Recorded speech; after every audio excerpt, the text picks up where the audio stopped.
আমার সকল ছাত্রছাত্রীদের প্রতি আমার রইল আন্তরিক ভালোবাসা। তো আজকে আমি যে ভিডিওটা বানাচ্ছি মেনলি এটা introductory speech for first semester mathematics honours, যেখানটায় আমি সিলেবাস নিয়ে আলোচনা করব, যেটা খুব ভাইটাল।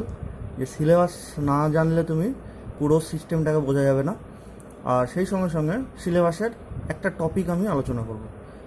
তো আমাদের টোটাল ম্যাথামেটিক্স অনার্স যেটা, সেটা 6টা সেমিস্টার হবে। 3 বছরের টোটাল 6টা semester. First sem, second sem, third sem, fourth sem, fifth sem and sixth sem. প্রথম বছর, যে বছর ভর্তি হচ্ছে, সেই প্রথম বছরে first sem and second sem হবে। তার পরের বছরে থার্ড অ্যান্ড ফোর্থ, শেষ বছর লাস্ট বছরে ফিফথ অ্যান্ড সিক্সথ। যেটা আগে বলতো first year, second year, third year, সেখানে ফার্স্ট ইয়ারে পরে মানে একটি বছরের পরে, এক বছরের পরে একটা পরীক্ষা দিতে হতো, কিন্তু এখানটায় এক বছরে দুটো পরীক্ষা দিতে হচ্ছে, যেটাকে দুটো ভাগে ভাগ করে দিয়েছে পরীক্ষাটাকে, ফার্স্ট সেম আর second sem. Similarly second year যেটা, সেটাকেও দুটো ভাগে ভাগ করে দিয়েছে, third and fourth. Similarly third year যেটা, সেটাকেও দুটো ভাগে ভাগ করে দিয়েছে, ফিফথ অ্যান্ড সিক্সথ। তাহলে এখন 6 মাস পর পর পরীক্ষা। ফার্স্ট সেম থেকে সেকেন্ড সেমের মধ্যে গ্যাপ হচ্ছে 6 মাস। সিমিলারলি সেকেন্ড থেকে থার্ড সেমের মধ্যে গ্যাপ হচ্ছে 6 মাস। থার্ড থেকে ফোর্থ সেমের মধ্যে গ্যাপ হচ্ছে 6 মাস। একটা পরীক্ষা থেকে আরেকটা পরীক্ষার মধ্যে গ্যাপ হচ্ছে 6 মাস। 6 মাস পর পর পরীক্ষা হবে, ঠিক আছে? এবার এই পরীক্ষাটা কবে কবে হবে মোটামুটি ধরে নাও। ফার্স্ট সেমটা হবে আমাদের মোটামুটি ডিসেম্বর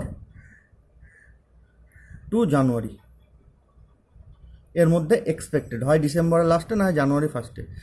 ঠিক সেকেন্ড সেমটা কখন হবে? এর 6 মাস পর, মানে জুন বা জুলাই। সিমিলারলি থার্ড সেমটা কখন হবে? এর ঠিক 6 মাস পরে, মানে ডিসেম্বর টু জানুয়ারি এর মধ্যে কোনো একটা সময় হবে। ঠিক এরকম করে 6 মাস পর পর আমাদের পরীক্ষা হতো। তার মানে ফার্স্ট সেমিস্টার ম্যাথামেটিক্স অনার্স বা যে কোনো সাবজেক্টের যারা ফার্স্ট সেমিস্টারে ভর্তি হয়েছো, তারা ফাইনাল পরীক্ষা দিচ্ছ মোটামুটি জানুয়ারিতে, ঠিক আছে? তো এইভাবে আমাদের সেমিস্টারগুলোকে ভাগ করা হয়েছে, টোটাল 6টা সেমিস্টার। এবারে আমি মেনলি ফার্স্ট সেমিস্টার নিয়েই বলবো আজকে। তো ফার্স্ট সেমিস্টারের ব্যাপার কী হয়েছে, ফার্স্ট সেমিস্টারে আমাদের সিলেবাস যা আছে, সেই সিলেবাসের মধ্যে প্রথম হচ্ছে অনার্স পেপার, পাস পেপার। অনার্সটাকে বলা হয় এখন বর্তমানে এই সেমিস্টার সিস্টেমে, অনার্সটাকে বলা হয় কোর কোর্স মানে সিসি, আর পাস কোর্সটাকে বলা হয় জেনারিক ইলেকটিভ, তার মানে জিই। আর তার সঙ্গে একটা আছে এসিসি, যেটা আমাদের এনভায়রনমেন্ট সায়েন্স, ঠিক আছে? অনার্সে কটা পেপার আছে? অনার্সের দুটো পেপার আছে, একটা হচ্ছে CCT1 আর একটা হচ্ছে CCT2, যেটাকে আমরা আগের সিস্টেমে বলতাম ফার্স্ট পেপার সেকেন্ড পেপার, এখন সেটাকে বলবো CCT1 CCT2, ঠিক আছে? জেনারেলিটিভের জিইর একটাই পেপার, সেটা তুমি যা ইচ্ছা নিতে পারো। যেমন আমাদের SRF কলেজ বেলডাঙাতে অপশান আছে, ম্যাথামেটিক্স অনার্স যদি নেওয়া হয় তাহলে তার সাথে জেনারেল ইলেকটিভ বা জিই পেপারের মধ্যে যেমন ফিজিক্স নিতে পারো, বা কেমিস্ট্রি নিতে পারো, বা জিওগ্রাফি নিতে পারো। এগুলোর মধ্যে যে কোনো একটাকে নিতে পারো। আর AECC যেটা, সেটা তো এর মধ্যে এনভায়রনমেন্ট সায়েন্স আছে, ঠিক আছে? তাহলে আমাদের টোটাল পেপার কটা? অনার্সের দুটো, CCT1 CCT2, জিইর একটা, সেটা হয় ফিজিক্স কেমিস্ট্রি না জিওগ্রাফি, তাহলে 3টে পেপার হলো। আর ACC, এটা হচ্ছে এনভায়রনমেন্ট সায়েন্স, যেটা হচ্ছে এটা মিলে 4টে পেপার হলো, ঠিক আছে? তাহলে আমার টোটাল 4টে পেপারের উপরে ফার্স্ট সেমিস্টার এর পরীক্ষাটা হবে। এবার আমি মার্কস ডিস্ট্রিবিউশনে চলে আসি। মার্কস ডিস্ট্রিবিউশনে CCT1 এটা টোটাল পরীক্ষা হবে, মানে এই পেপারটাই টোটাল মার্কস আছে 75, 75 নম্বর। এই 75 নম্বরটা কীভাবে ডিস্ট্রিবিউট করা হয়েছে? এক হচ্ছে 60, যেটা হচ্ছে এক্সাম, মানে 75-এর মধ্যে 60 নম্বরের তোমার পরীক্ষা হবে, যেটা আদার্স কলেজে গিয়ে পরীক্ষাটা দিয়ে আসতে হয়, ঠিক আছে, সেটা হবে, সেই পরীক্ষা হবে 60 নম্বর। আর বাকি 15 নম্বর কোথায় গেল? বাকি 15 নম্বর যেটা থাকলো তার মধ্যে 10 নম্বর থাকবে ইন্টারনাল টেস্ট, মানে আমাদের যে টেস্ট পরীক্ষা হয়, যে কলেজের টেস্ট পরীক্ষা, সেই টেস্ট পরীক্ষার যতগুলো পরীক্ষা হবে তাদের গড় করে নাম্বার দেওয়া হবে। সেই গড় নাম্বারটার মধ্যে মানে সেই গড় নাম্বারটা করে 10-এর মধ্যে মার্কিংটা হবে। বোঝা গেছে? মানে মধ্য কথা যে আমাদের কলেজের টেস্ট পরীক্ষা হবে, সেই টেস্ট পরীক্ষার উপরে এই 10 নম্বরটা আছে। তার মানে কলেজের টেস্ট পরীক্ষা কিন্তু এখন আর ওরকম হেসে খেলে দেওয়া যাবে না। তোমার ওই যে পরীক্ষা দেবে তার উপরে যে নাম্বার পাবে সেই নাম্বারটার উপরেই এই 10 নম্বরটা আছে। যত মার্কস পাবে সেই মার্কসের উপরেই বেস করেই 10 নম্বরটা দেওয়া আছে।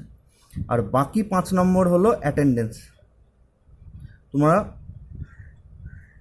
তোমরা কলেজে কতদিন ক্লাস করেছো সেই ক্লাসের উপরে এই 5 নম্বরটা দেওয়া হবে, ঠিক আছে? তাহলে সিসিটি ওয়ানের টোটাল হচ্ছে 75 মার্কস।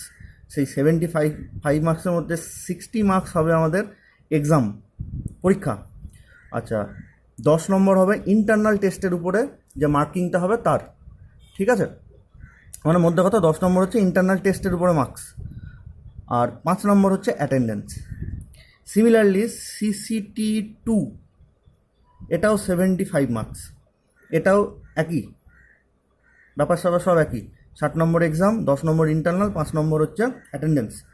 তারপর হচ্ছে জেনারেল ইলেকটিভ, এটারও একই ব্যাপার স্যাপার, টোটাল 75 মার্কস দিয়ে তার মধ্যে আবার সব ভাগ টাগগুলো আছে। আর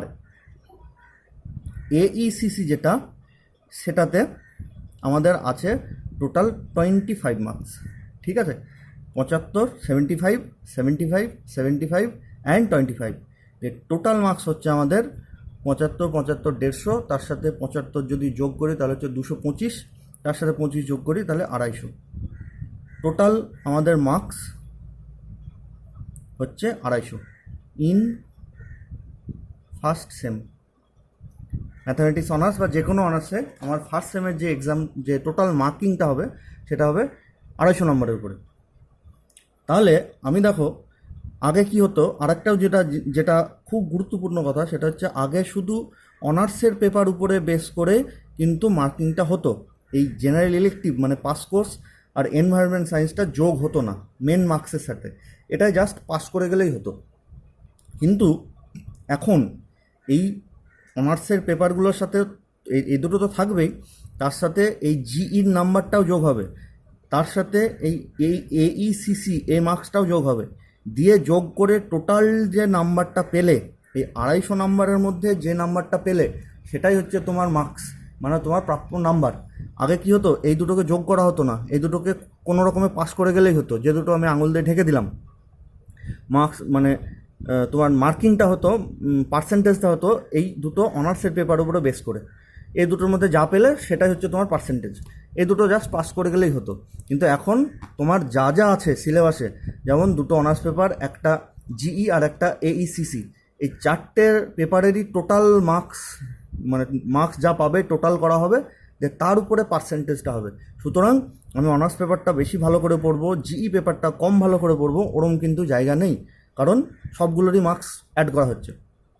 তাতে যেমন একটা অসুবিধা আছে যে সবগুলোকেই পড়তে হবে ভালো করে, বা সবগুলোকে বেশি বেশি করে পড়তে হবে, সেরকম একটা সুবিধাও আছে। কীরকম? ধরো কোনো একটা সিসি পেপার, কোনো একটা অনার্স পেপার তোমার বাই চান্স খারাপ হয়ে গেল, পরীক্ষা ভালো হলো না, তাহলে সেটাকে রিকভার করার জন্য আর একটা অপশান থাকবে, এই জিই পেপারটা। ধরো এই CCT2টা কোনো রকমে খারাপ হয়ে গেছে, তাহলে এটা তো তোমার নাম্বার কম হয়ে যাবে, তাহলে সেইটা রিকভার করার জন্য এই জিই পেপারটা কিন্তু তোমার এখনও হাতে থাকলো। এটা যদি তোমার ভালো করতে পারো, ভালো করে পড়ে থাকো, তাহলে এখানটায় নাম্বারটা ক্যারি করার মতন ব্যাপার থেকে যাবে। তুমি এটাতে বেশি নাম্বার তুলে নেবে, এটাতে কম হলো তো কী হলো, এটাতে বেশি তুলবে। সুতরাং জিই পেপারটাও মন দিয়ে পড়তে হবে। সিমিলারলি AECC পেপারটাও তোমাকে ভালো করে পড়তে হবে। এই হচ্ছে আমাদের মার্কস ডিস্ট্রিবিউশন। টোটাল 250-র মধ্যে ফার্স্ট সেমিস্টার অনার্সটা আমাদের হবে, মার্কিং হবে, ঠিক আছে? এবারে এই জিই পেপারটা আমি কী কী সাবজেক্ট নিতে পারি, যেমন আমাদের SRF কলেজ বেলডাঙাতে এই 3টে সাবজেক্ট অফার করা হয়, একটা ফিজিক্স, একটা কেমিস্ট্রি, একটা জিওগ্রাফি, ঠিক আছে? এবার হচ্ছে তুমি ফার্স্ট ইয়ার মানে ফার্স্ট সেমিস্টার অ্যান্ড সেকেন্ড সেমিস্টারে যে জিই সাবজেক্টটা নেবে থার্ড অ্যান্ড ফোর্থে কিন্তু সেটাকে চেঞ্জ করে নিতে হবে। ফিফথ আর সিক্সথে কিন্তু জিইটা নেই, এই জিই যেটা সেটা ফিফথ আর সিক্সথে নেই, ঠিক আছে? তার মানে পড়তে হবে ফার্স্ট সেকেন্ড থার্ড ফোর্থ এই চারটি সেমিস্টারে, ঠিক আছে?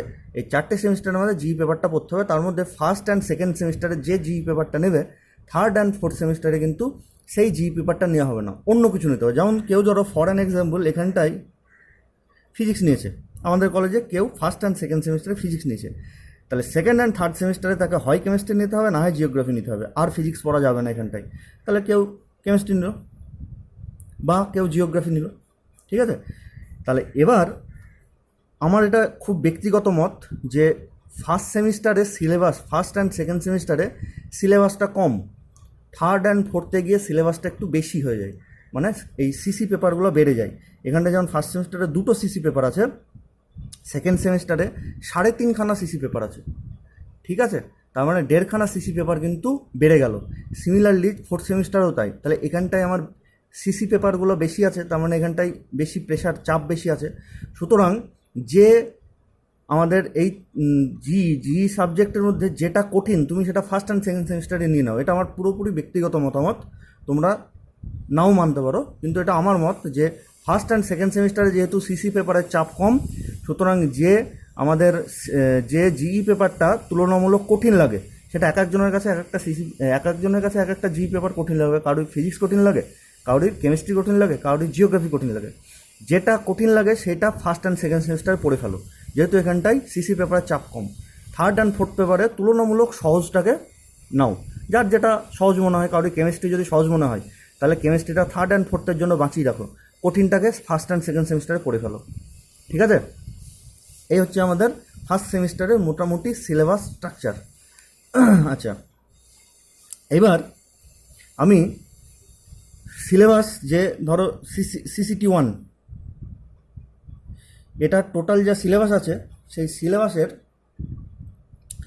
কে ভাগ করা হয়েছে। একটা হচ্ছে ইউনিট 1, ইউনিট 2, ইউনিট 3, ইউনিট 4। মানে এই সিসিটি 1-এর যত বড় সিলেবাস, সেই সিলেবাসটাকে আবার ছোটো ছোটো চারটে ভাবে ভাগ করেছে। কিছু না, ইউনিট 1, ইউনিট 2, ইউনিট 3, ইউনিট 4, মানে চারটে টপিকের নাম দিয়ে দিয়েছে। এখানটা একটা টপিক আছে, এখানটা আরেকটা টপিক আছে, এখানে আরেকটা টপিক আছে, ঠিক আছে? সিমিলারলি সিসিটি 2 এটারও কিন্তু 4টে ইউনিট, ঠিক আছে? সিমিলারলি জিই যেটা পাস কোর্স, সেটা ফিজিক্সে, সেটা যদি কেউ নাও তাহলে সেটা ফিজিক্সে স্যার বলতে পারবে যে সিলেবাসটাকে কটা টপিকে ভাগ করেছে। বা কেউ যদি কেমিস্ট্রি নাও তাহলে কেমিস্ট্রি স্যার বলতে পারবেন যে সিলেবাসটা কটা টপিকে ভাগ করেছে। তাহলে আমাদের ম্যাথামেটিক্স অনার্সের সিলেবাসে যে কোনো সিসিকে নাও সেটাকে 4টে টপিকে ভাগ করা হয়েছে, unit 1, unit 2, unit 3 and unit 4। তো আজকে আমি এই সিসিটি 1-এর ইউনিট 3-এর একটা টপিক যার নাম হচ্ছে রোটেশন অ্যান্ড ট্রান্সলেশন অফ অ্যাক্সিসেস, এইটা আমি বলবো, যেটা অ্যাকচুয়ালি ইউনিট 3, যেটা অ্যাকচুয়ালি জিওমেট্রি। এটা হচ্ছে পেপার, টপিকের নাম হচ্ছে জিওমেট্রি, যেটাকে ইউনিট 3 বলে সিলেবাসে লেখা আছে। সেটা অ্যাকচুয়াল নাম, ম্যাথামেটিক্সের নাম হচ্ছে জিওমেট্রি। সেই জিওমেট্রির রোটেশন অ্যান্ড ট্রান্সলেশন, সেই ট্রান্সলেশন অফ অ্যাক্সিসেস আর কি, সেই টপিকটা আমরা আজকে একটুখানি আলোচনা করব, ঠিক আছে? তো আমি এবার শুরু করছি ট্রান্সলেশন অফ অ্যাক্সিসেস, ঠিক আছে? আমরা এখন যে টপিকটা বলবো সেটা হচ্ছে ট্রান্সলেশন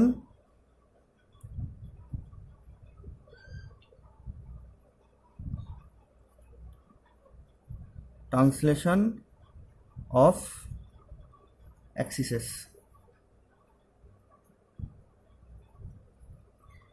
কীরকম ব্যাপার ট্রান্সলেশন অফ অ্যাক্সিসেসটা? ধরো আমাদের কোঅর্ডিনেট অ্যাক্সিস আছে, একটা হচ্ছে এক্স অ্যাক্সিস আর একটা ওয়াই অ্যাক্সিস, আর এটা হচ্ছে অরিজিন 0, 0, ঠিক আছে? তাহলে যদি এখানটায় একটা পয়েন্ট পি যার কোয়ার্ডিনেট এক্স কমা ওয়াই যদি লিখি, এই পয়েন্টের কোয়ার্ডিনেট এক্স কমা ওয়াই যদি লিখি, তাহলে এই দিক বরাবর আমরা এক্স ঘর যাব, এই দিক বরাবর আমরা ওয়াই ঘর যাব, বা এই দিক বরাবর এক্স দূরত্ব যাব, এই দিক বরাবর ওয়াই দূরত্ব যাব, তাহলে পি পয়েন্টটা পেয়ে যাব। যে কোনো পয়েন্টের কোয়ার্ডিনেট বলতে তাই বোঝায়। যদি ধরো পি পয়েন্টের কোয়ার্ডিনেট 2,3 লিখতাম, তাহলে কি এই দিক বরাবর 2 দূরত্ব যেতাম, 2 ইউনিটস যেতাম, এই দিক বরাবর 3 ইউনিটস যেতাম, তাহলে পি পয়েন্টটা পেতাম। সিমিলারলি তাহলে তাই যদি হয়, তাহলে পি পয়েন্টের কোঅর্ডিনেট যদি আমি এক্স কমা ওয়াই লিখি, তাহলে এই দিক বরাবর যাব এক্স ডিস্টেন্স, এই দিক বরাবর যাব ওয়াই ডিস্টেন্স। ঠিক আছে, এটা মানে হচ্ছে ওই পয়েন্টের কোঅর্ডিনেটটা পেয়ে গেলাম। আচ্ছা, আর এখানটা ধরো আর একটা পয়েন্ট আছে ও ড্যাশ, যার কোঅর্ডিনেট হচ্ছে, আচ্ছা এখানটা লিখি, এখানটায় ও ড্যাশ যার কোঅর্ডিনেট হচ্ছে এ কমা বি। তাহলে এই দিক বরাবর আমি এ দূরত্ব যাব, এই দিক বরাবর বি দূরত্ব যাব, তাহলে এই এ বি পয়েন্টটা পাবো। ঠিক আছে, এইবার আমার কি হলো, এই যে অ্যাক্সিসটা আছে, এই অ্যাক্সিসটাকে আমি রোটেট না করে, মানে না ঘুরিয়ে, আমি অরিজিনটা শিফট করে দিচ্ছি এই ও ড্যাশ পয়েন্টে। কীরকম ব্যাপার, ধরো এই দুটো আমাদের অ্যাক্সিস ছিল, এই দুটো ধরে নাও আমাদের অ্যাক্সিস ছিল, এইটা হচ্ছে এক্স অ্যাক্সিস আর এটা হচ্ছে ওয়াই অ্যাক্সিস, এটা ছিল অরিজিন। দিয়ে আমি কি করছি, অ্যাক্সিসটাকে রোটেট না করে, রোটেট করা মানে এরম করে ঘুরিয়ে দেওয়াকে রোটেট বলা হয়। তা এরম রোটেট না করে জাস্ট এরম করে সরিয়ে নিয়ে গিয়ে এখানটায় ফেলে দিলাম। ঠিক আছে, তাহলে এখন এইটা হচ্ছে নিউ ওয়াই অ্যাক্সিস আর এটা হচ্ছে নিউ এক্স অ্যাক্সিস। আমরা যদি রোটেট না করি, তাহলে পুরনো ওয়াই অ্যাক্সিস আর নতুন ওয়াই অ্যাক্সিস এরা প্যারালাল থাকবে, সমান্তরাল থাকবে। সিমিলারলি এই পুরনো এক্স অ্যাক্সিস আর নতুন এক্স অ্যাক্সিস এরাও প্যারালাল থাকবে, যেহেতু আমাদের রোটেট করিনি। ঠিক আছে, তাহলে আমি তাই করছি যে অরিজিনটা এই ওটা শিফট করে ও ড্যাশ করে দিলাম, ও ড্যাশ পয়েন্টে নিয়ে চলে গেলাম। তাহলে এবার আমাদের এইটা হয়ে গেল, যেটা আমি গ্রিন কালার রাখছি, সেটা হচ্ছে নিউ এক্স অ্যাক্সিস আর এটা হচ্ছে নিউ ওয়াই অ্যাক্সিস। ক্লিয়ার, আমি যেহেতু রোটেট করিনি, মানে না ঘুরিয়ে নিয়ে গেছি, জাস্ট ট্রান্সলেট করেছি, তা সে যেহেতু শুধু ট্রান্সলেট করেছি, নিউ এক্স অ্যাক্সিস আর ওল্ড এক্স অ্যাক্সিস কিন্তু প্যারালাল থাকবে। Similarly new y axis and old y axis কিন্তু প্যারালাল থাকবে। ঠিক আছে, এইবার ঘটনা হচ্ছে, তাহলে কি এই নতুন অ্যাক্সিসের রেসপেক্টে পি এর কোঅর্ডিনেট কি একই থাকবে? সেটা হচ্ছে আমার প্রথম প্রশ্ন। অবশ্যই থাকবে না, কারণ এই পি এর কোঅর্ডিনেট নতুন এক্স অ্যাক্সিসের রেসপেক্টে কী করে মাপবো? এখান থেকে এই দূরত্বটুকু যাব আর এখান থেকে এই দূরত্বটুকু যাব, সেইটা হয়ে যাবে, ধরো এখান থেকে এই দূরত্বটুকু আসলাম 1, এখান থেকে এই দূরত্বটুকু 2, তাহলে তখন পি পয়েন্টের কোঅর্ডিনেট হয়ে যাবে 1,2। এবার অবভিয়াসলি এখান থেকে এই দূরত্ব যেটা এক্স ছিল, এখান থেকে এই দূরত্ব সেটা নিশ্চয় আর এক্স থাকবে না। খুব ভালো করে দেখো, এখান থেকে যে আমার পি পয়েন্টের কোঅর্ডিনেট এক্স ছিল, এক্স মানে কোন দূরত্বটুকু, দেখো আমি যেটাকে বোল্ড করে দিলাম, যে পোর্শনটাকে আমি বোল্ড করে দিলাম, সেই পোর্শনটা বা সেই লেন্থটুকু হচ্ছে এক্স, এই লেন্থটা হচ্ছে এক্স। এবার নতুন অ্যাক্সিসের রেসপেক্টে যে পি এর কোঅর্ডিনেট আমি বার করব, তাহলে সেটার এই জায়গাটায় কত হবে? এক্স নিশ্চয়ই হবে না, কারণ এখান থেকে এই দূরত্বটা তত আর এক্স নেই, এক্সের থেকে অনেক কমে গেছে। এটা এক্স ছিল, এটা অনেক কমে গেছে, তাহলে অবভিয়াসলি এটার এক্স আর হবে না, সিমিলারলি ওয়াইও হবে না। তাহলে ধরে নিলাম যে এই পি পয়েন্টারই নিউ অ্যাক্সিসের রেসপেক্টে কোঅর্ডিনেট হচ্ছে x dash y dash. X y হচ্ছে না, তাহলে পাল্টে গেছে, চেঞ্জ হয়ে গেছে, তাহলে আমি ধরে নিই সেটা এক্স ড্যাশ ওয়াই ড্যাশ। তাহলে বাই দ্য গিভেন কন্ডিশন এইটুকু হচ্ছে আমাদের এক্স ড্যাশ আর এখান থেকে এইটুকু হচ্ছে ওয়াই ড্যাশ। ঠিক আছে, এবার আমার টার্গেট হচ্ছে এই দুটো কোঅর্ডিনেট সিস্টেমের মধ্যে রিলেশান নিয়ে আসা, মানে old coordinate and new coordinate, এই দুটো সিস্টেমের মধ্যে আমার রিলেশান নিয়ে আসাটা হচ্ছে আমার মেন টার্গেট। তো কী করে রিলেশান নিয়ে আসবো? দেখো, আমার এখান থেকে এইটুকু হচ্ছে এক্স ড্যাশ, এই লেন্থটুকু, তবেই তো পি এর নতুন অ্যাক্সিসের রেসপেক্টে কোঅর্ডিনেট এক্স ড্যাশ লিখেছি, এখান থেকে এই দূরত্ব নিশ্চয়ই এক্স ড্যাশ, তবেই এখানটা এক্স ড্যাশ এসছে, আর এখান থেকে এইটুকু হচ্ছে ওয়াই ড্যাশ। তো আমি ওয়াইয়েরটা পরে আসছি, আমি এই এক্স ড্যাশ আর এক্সের মধ্যে রিলেশনটা কী দেখি। সিমিলারলি ওয়াই অ্যান্ড ওয়াই ড্যাশের মধ্যেও রিলেশনটা আমরা পরে বার করবো। তাহলে এখান থেকে এইটুকু হচ্ছে এক্স ড্যাশ। আচ্ছা, এই অ্যাক্সিসের রেসপেক্টে পি এর কোঅর্ডিনেট এক্স, তাহলে নিশ্চয়ই এই লেন্থটুকু হচ্ছে এক্স। তাহলে এখান থেকে এইটুকু এক্স ড্যাশ, এখান থেকে এইটুকু এক্স। আবার দেখো ও ড্যাশ পয়েন্ট এর কোঅর্ডিনেট এ বি, তাহলে নিশ্চয়ই এইখান থেকে এই ডিস্টেন্সটুকু এ, এখান থেকে এই ডিস্টেন্সটুকু বি। ক্লিয়ার? ও ড্যাশ পয়েন্ট মানে এই পয়েন্টটার কোঅর্ডিনেট হচ্ছে এ বি, তাহলে এখান থেকে এইটুকু ডিস্টেন্স হচ্ছে এ, আর এখান থেকে এইটুকু ডিস্টেন্স হচ্ছে বি। তাহলে বাই দ্য কন্ডিশন এখান থেকে এইটুকু হয়ে গেল এ, ঠিক আছে? আর এখান থেকে এইটুকুর কোঅর্ডিনেট বলছি, এখান থেকে এইটুকুর লেন্থ হয়ে গেল এ, আবার এখান থেকে এইটুকুর লেন্থ কত? দ্যাট মিনস এখান থেকে এইটুকুর এই লেন্থটা, এটা এই লেন্থ মানে হচ্ছে এই লেন্থ, তাহলে এখান থেকে এইটুকু হয়ে গেল এক্স ড্যাশ। ক্লিয়ার? তাহলে এক্স যে লেন্থ সেটা কাদের যোগফল? এ প্লাস এক্স ড্যাশ, এই দুটো লেন্থের যোগফল। তাহলে therefore x is equals to x dash plus a. This is the relation between x and x dash. Similarly আমরা বার করতে পারবো y equals to y dash plus b একই রকমভাবে।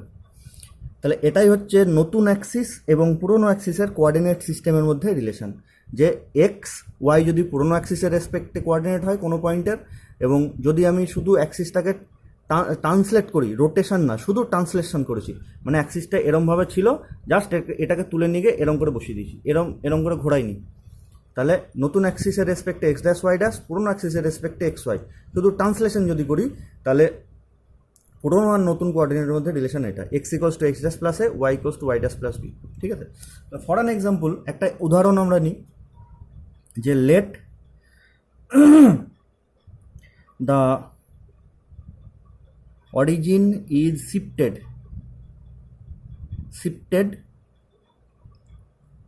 to the point 10,1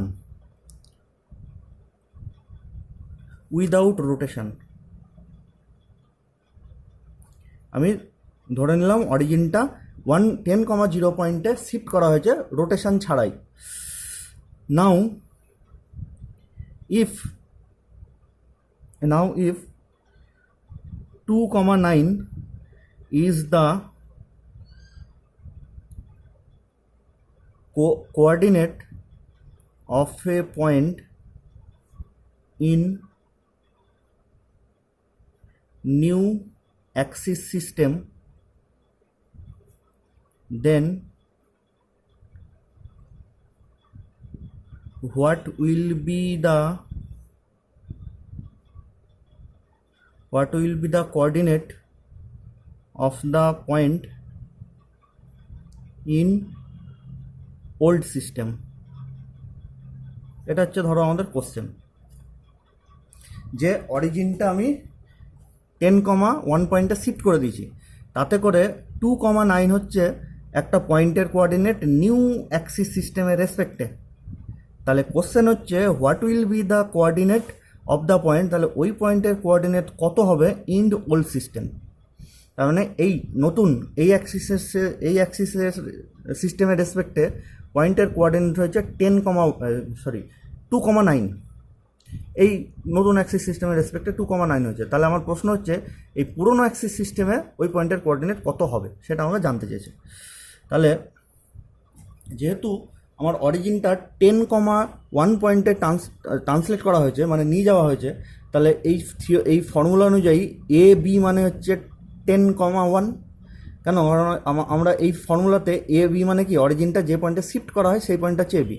তাহলে এখানটায় অরিজিনটা শিফট করা হচ্ছে 10,1-এ, তাহলে by the given condition a b মানে হচ্ছে 10,1, তাহলে সেটাই লিখব। Since the origin is shifted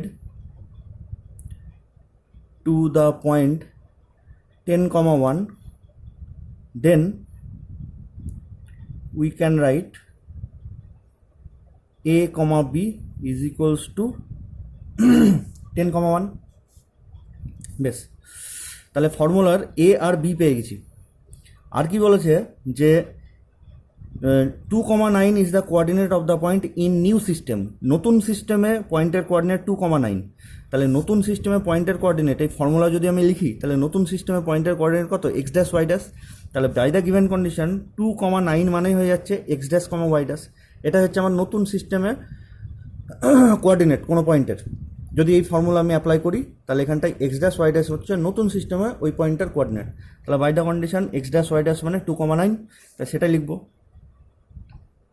again the coordinate of the point in new system is 2,9. Then we can write x dash y dash is equals to 2,9। আমাদের এবার বার করতে হবে old সিস্টেমে ওই পয়েন্টের কোঅর্ডিনেট কত ছিল। তাহলে ধরে নিই let coordinate of the point in old system is x comma y. ধরে নিলাম এক্স কমা ওয়াই। তাহলে বাই দ্য গিভেন কন্ডিশন এটা হচ্ছে formula. Then x equals to x dash plus a, that means x dash তার value কত 2 plus এর value কত 10 is equals to 12 and y is equals to y dash plus b, that means y ড্যাশের value হচ্ছে 9 plus B এর value হচ্ছে 1 is equals two 10। তাহলে ultimately old সিস্টেমে পয়েন্টের কোঅর্ডিনেট কত ছিল, এক্স কমা ওয়াই মানে 12,10। So the coordinate of the point in old system is 12,10। এটা হচ্ছে আমার অ্যান্সার।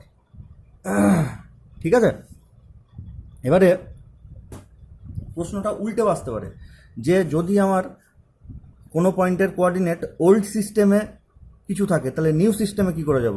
যদি অরিজিনটা কোনো পয়েন্টে শিফট করা থাকে তাহলে ওল্ড সিস্টেম মানে এখানটায় এক্স আর ওয়াই দেওয়া আছে।